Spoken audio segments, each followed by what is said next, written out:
مرحبا بكم أيها الإخوان في قناة كويرية في الذاكرة.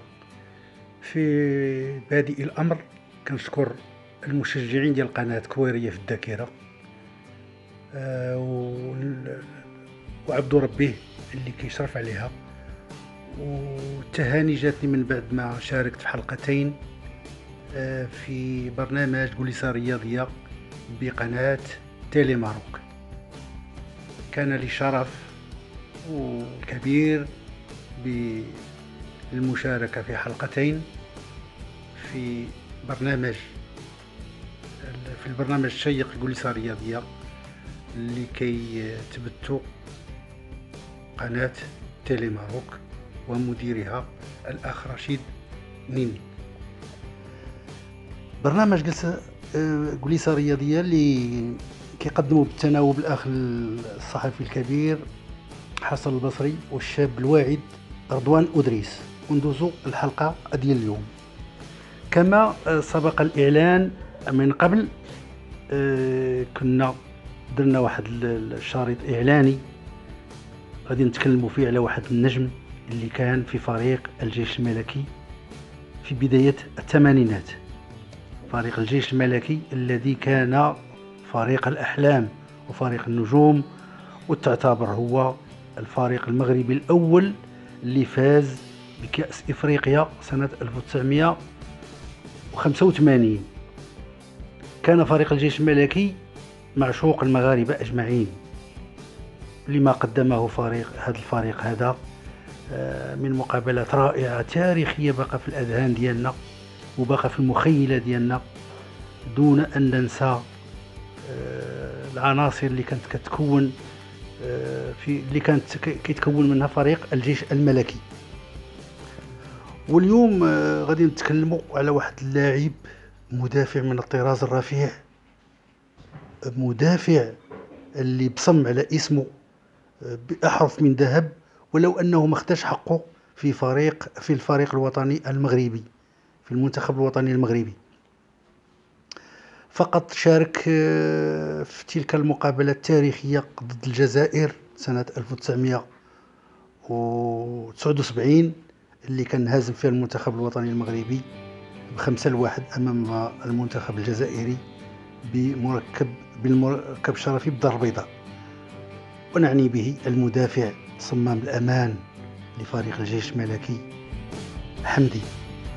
حمدي اللي كان لعب في تلك المقابلة التاريخية للمنتخب المغربي ضد نظيره الجزائري سنة 1979. لعب كمدافع أيمن، ولكن حمدي عرفناه بأنه مدافع أوسط، يعني لاعب كبير ومدافع شامخ. قدم مقابلات رائعة مع فريق الجيش الملكي اللي كان كيعجب النجوم. فريق الجيش الملكي اللي كان هو في حد ذاته كان منتخب وطني.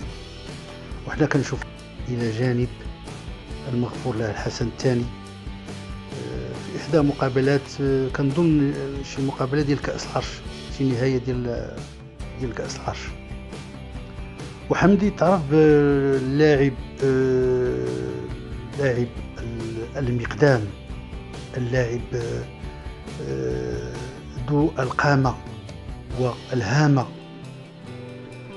وغادي تجي الوقت فين غنتكلموا على حمدي في ديك اللقطة المثيرة يوم أصيب الجوهرة محمد تيمومي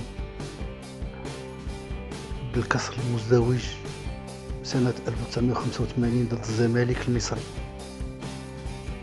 الزمالك المصري اللي كان كلف واحد لاعب جاي من مصر خصيصا باش يعني كان لاعب عنده نية مبيتة باش يصيب التيمومي.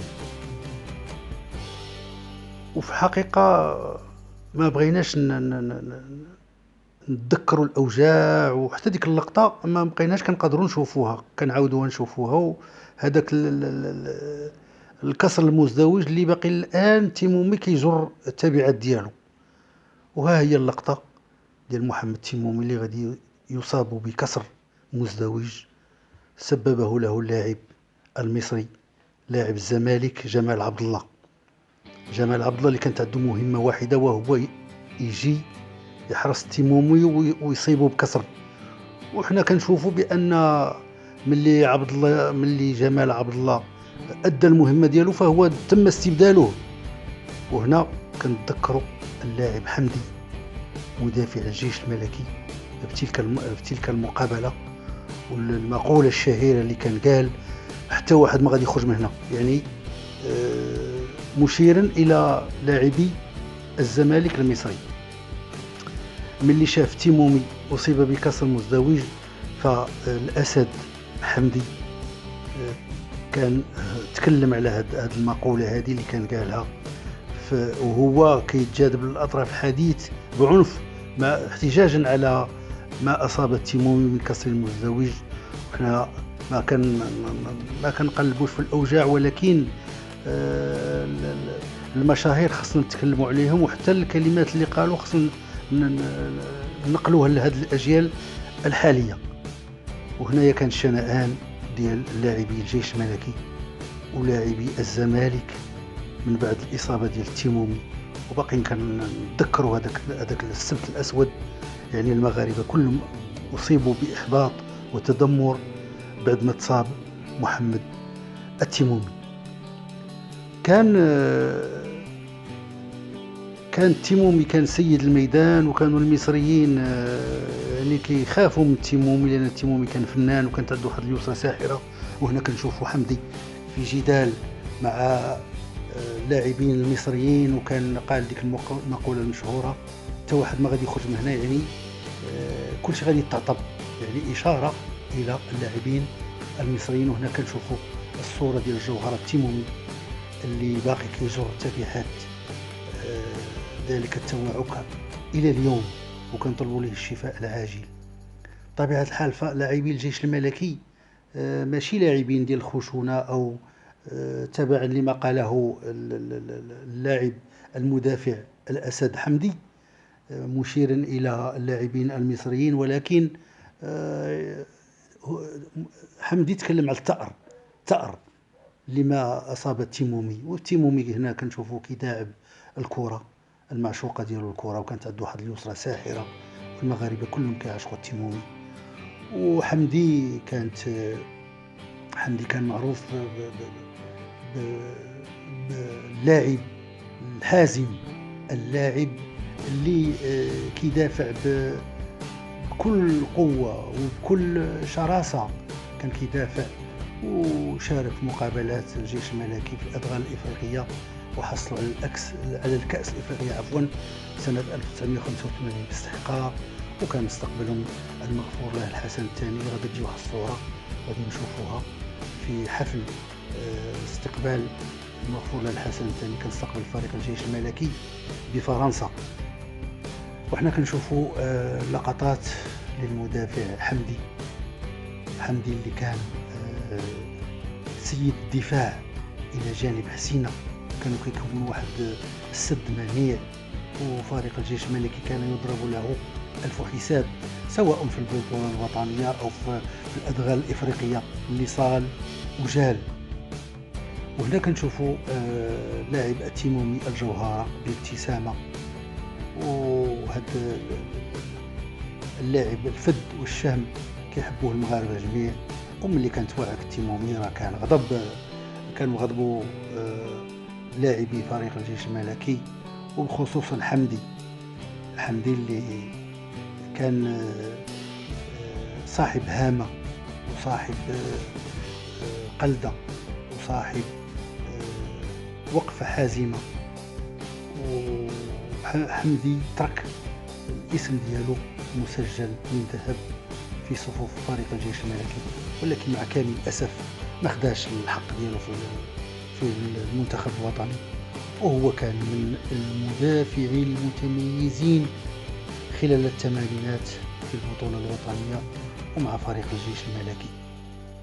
حمدي اللي غاب علينا، ما بقينا سمعنا عليه شي حاجة، وتا هو كنتمناوه نسمعوا شي يعني تفضل شي قناة رياضية مغربية، وبغينا نشوفوا بحال هاد السبوعة بغينا نشوفوا الصوت ديالهم، دوزوا الكرة وحتى هما بغينا نشوفوهم في التحاليل الرياضية. وهداك الشيء علاش حنا خلقنا هاد القناة، باش نذكروا هاد المشاهير وهاد الأسود. وهنايا كنشوفوا الصورة اللي كان استقبل فيها المغفور له الحسن الثاني رحمه الله فريق الجيش الملكي بفرنسا عند فوزه بالكأس الإفريقية سنة 1985. وكان فريق الجيش الملكي أول فريق مغربي كيفوز بهذه الكأس الإفريقية، وكنتمناو الحمدي طول العمر والصحة والعافية.